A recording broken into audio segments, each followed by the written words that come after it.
I talked about the implications of nutritional management on beef cow-calf systems. Initially, the impact of nutrition during gestation, not only on the cow herself's ability to rebreed, but on how that nutritional plane during late gestation can impact the offspring.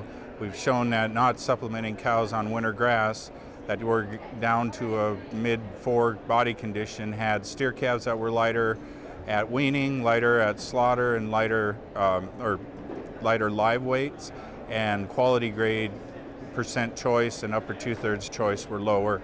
The other thing we've seen in the heifer calves, fertility is lower in a heifer calf that's born to a cow that's not supplemented, that's on a winter grazing system on grazing winter range.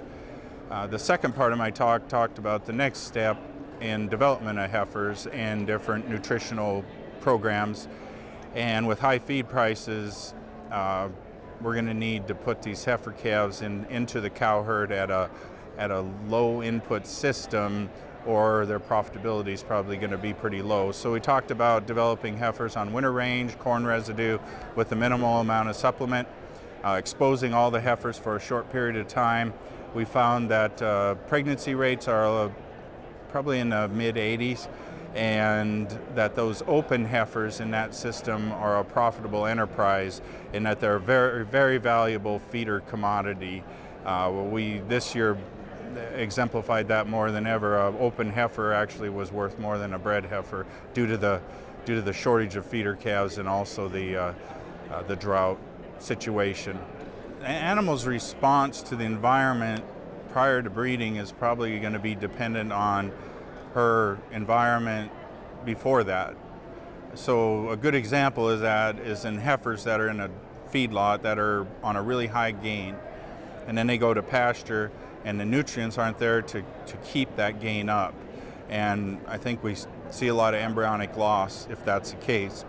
So in this beef system, I'd like to see animals kind of maintaining in a reasonable condition going into calving, not in an excess body condition, and then when they're breeding and trying to establish pregnancy, that they're perceiving that as a better plane of nutrition than they were prior, and they would actually be gaining condition or weight during breeding season. And that's probably going to be key to establishment of pregnancy.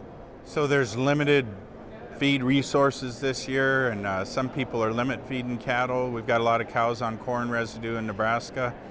If those cows maintain body condition, the need for supplementation is minimal for her breeding back or her impact on the developing fetus.